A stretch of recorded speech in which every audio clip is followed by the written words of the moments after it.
창세기 37장 1절에서 17절 말씀 가운데 1절에서 11절 말씀을 함께 교독합니다. 야곱이 가나안 땅 곧 그의 아버지가 거류하던 땅에 거주하였으니 야곱의 족보는 이러하니라. 요셉이 17세의 소년으로서 그의 형들과 함께 양을 칠 때에 그의 아버지의 아내들 비라와 실바의 아들들과 더불어 함께 있었더니 그가 그들의 잘못을 아버지에게 말하더라. 요셉은 노년에 얻은 아들이므로 이스라엘이 여러 아들들보다 그를 더 사랑하므로 그를 위하여 채색옷을 지었더니 그의 형들이 아버지가 형들보다 그를 더 사랑함을 보고 그를 미워하여 그에게 편안하게 말할 수 없었더라. 요셉이 꿈을 꾸고 자기 형들에게 말하매 그들이 그를 더욱 미워하였더라. 요셉이 그들에게 이르되 청하건대 내가 꾼 꿈을 들으시오. 우리가 밭에서 곡식단을 묶더니 내 단은 일어서고 당신들의 단은 내 단을 둘러서서 절하더이다. 그의 형들이 그에게 이르되 내가 참으로 우리의 왕이 되겠느냐, 참으로 우리를 다스리게 되겠느냐 하고 그의 꿈과 그의 말로 말미암아 그를 더욱 미워하더니 요셉이 다시 꿈을 꾸고 그의 형들에게 말하여 이르되 내가 또 꿈을 꾼즉 해와 달과 11별이 내게 절하더이다 하니라. 그가 그의 꿈을 아버지와 형들에게 말하매 아버지가 그를 꾸짖고 그에게 이르되 내가 꾼 꿈이 무엇이냐? 나와 내 어머니와 내 형들이 참으로 가서 땅에 엎드려 내게 절하겠느냐? 그의 형들은 시기하되 그의 아버지는 그 말을 간직해 두었더라. 여러분에게는 꿈이 있습니까? 꿈이 없는 사람은 오늘만 살아갑니다. 그러나 꿈이 있는 사람은 내일을 바라보며 살아갑니다. 오늘 본문에 등장하는 요셉이 바로 그런 사람이었습니다. 그는 꿈꾸는 사람이었습니다. 그런데 성경이 말하는 꿈은 헛된 망상이나 공상이 아닙니다. 진짜 꿈은 오늘을 성실하게 살아가게 만드는 힘이 되어집니다. 먼저 오늘 본문은 사실 아름다운 가족 이야기만 보여주지 않습니다. 야곱의 가정에는 문제가 많았습니다. 편애가 있었습니다. 자신도 분명히 그 아버지가 에서를 사랑하는 것, 그 편애를 보면서도 자신도 동일하게 또 그 자녀들을 편애합니다. 요셉은 형제들의 시기를 받습니다. 무엇 때문입니까? 아버지 사랑을 제대로 받지 못한 형들에 대한 배려가 없었습니다. 요셉 안에도 미숙함이 있었습니다. 그렇다면 믿음의 가정인데 왜 이런 문제가 있을까요? 우리는 종종 믿음의 사람들은 완벽할 것이라고 생각합니다. 그러나 성경은 인간의 연약함을 숨기지 않습니다. 야곱도 믿음의 사람이었지만 완전하지 않았습니다. 그런데 중요한 것은 하나님께서 그런 가정을 포기하지 않으셨다는 것입니다. 창세기 37장 2절 말씀에 야곱의 족보는 이러하니라로 시작합니다.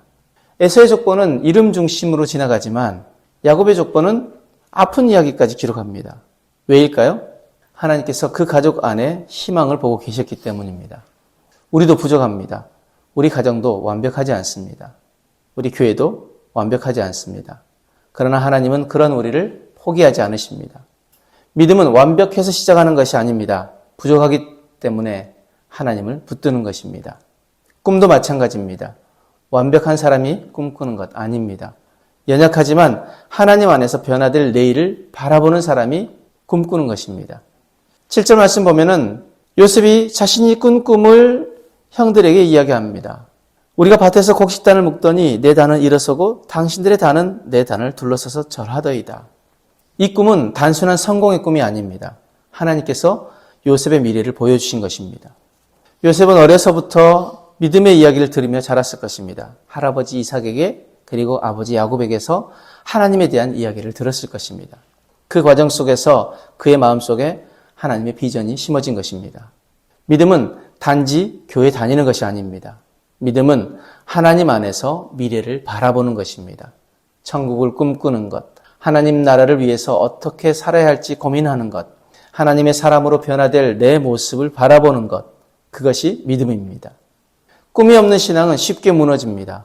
왜냐하면 현실만 보기 때문입니다. 그러나 하나님이 주신 꿈이 있는 사람은 다릅니다. 눈앞의 환경보다 하나님의 계획을 바라봅니다. 그런데 많은 사람들이 꿈을 이야기하지만 실제로는 게으릅니다. 그러나 성경에 꿈꾸는 사람은 다릅니다. 요셉도 꿈만 이야기하는 사람이 아니었습니다. 그는 성실한 사람입니다. 오늘 본문에 12절에 17절 보면 아버지 야곱이 요셉에게 형들을 찾아가라고 말합니다. 그런데 요셉의 나이가 몇 살로 기록하고 있습니까? 우리 2절 보면 요셉이 17세의 소년으로서 라고 얘기합니다. 자, 17살 소년에게 지금 형들을 찾아가라고 말한 그 아버지, 사랑하는 아들이면 믿었던 아들이었기 때문에 그렇게 이야기한 것일 수도 있지만, 여러분, 헤브론에서 세겜까지 그 형들을 찾아갔다고 이야기합니다. 그런데 이 거리가 얼만큼 정도 되느냐? 약 80km 정도 됩니다. 17세의 소년이 그 80km를 찾으러 갔다는 것이죠. 쉬운 일이 아닙니다. 그런데 세겜에 가보니 형들이 없습니다. 보통 사람 같으면 어떻게 하겠습니까? 아버지, 형들이 없던데요? 이렇게 말하면서 돌아왔을 것입니다. 그런데 요셉은 거기서 멈추지 않습니다. 다시 세겜에서 형들이 있는 도단까지 약 24km를 더 걸어서 형들을 찾아갑니다. 그러니까 편도만 100km가 넘는 거리입니다. 왜 그렇게 했을까요? 요셉은 맡겨진 일을 끝까지 감당하는 사람이었기 때문입니다. 그래서 나중에 요셉의 그 모든 삶의 여정들을 보면은 그가 비록 노예로 팔려가서 보디발의 집에 있을 때도 그의 성실함으로 말미암아 그가 가정총무를 맡게 되어졌고, 그리고 억울하게 누명 쓰고 감옥에 갔지만 그 감옥에서도 성실함으로 말미암아 간수장이 요셉에게 모든 것을 맡겼다는 거죠. 꿈꾸는 사람은 현실을 도피하지 않습니다. 오히려 현실 속에서 더 성실합니다. 왜입니까? 미래의 자신 앞에서 부끄럽지 않게 살고 싶기 때문입니다. 하나님이 쓰실 사람은 꿈만 큰 사람이 아닙니다. 작은 일에도 충성하는 사람입니다. 교회 안에서도 마찬가지입니다. 가정에서도 마찬가지입니다. 직장에서도 마찬가지입니다. 하나님은 오늘을 성실하게 사는 사람을 통해 내일의 역사를 이루어 가십니다. 그렇다면 오늘 말씀 우리 삶에 어떻게 적용해야 할까요? 첫 번째, 하나님 안에서 미래를 꿈꾸시길 바랍니다. 세상적인 성공만 꿈꾸지 말고 기도의 사람, 사랑의 사람, 거룩한 사람, 복음을 전하는 사람으로 변화될 미래를 꿈꾸길 원합니다. 또 한 가지, 오늘 맡겨진 삶에 우리가 성실하길 바랍니다. 큰 일만 기다리지 마십시오. 오늘 작은 순종이 우리의 미래를 만듭니다. 가정에서의 작은 책임, 교회 안에서의 작은 섬김, 보이지 않는 자리에서 충성이 하나님의 나라를 세워갑니다. 요셉은 꿈꾸는 사람이었습니다. 그러나 헛된 망상을 가진 사람이 아니었습니다. 하나님 안에서 미래를 바라보며 오늘을 성실하게 사는 사람이었습니다. 우리도 꿈꿔야 합니다. 더 거룩한 내일을 꿈꿔야 합니다. 하나님의 사람으로 변화될 내일을 꿈꿔야 합니다. 그리고 그 꿈 때문에 오늘을 충성스럽게 살아야 합니다. 하나님은 꿈꾸는 사람을 사용하십니다. 그 꿈을 통해 가정도, 교회도, 인생도 새롭게 하십니다. 오늘 저와 여러분이 그런 꿈꾸는 사람 되어지길 주님의 이름으로 축복합니다. 아멘.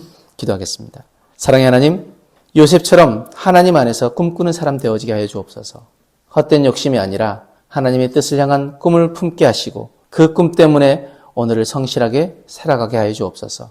감사함이 예수님 이름으로 기도드립니다. 아멘.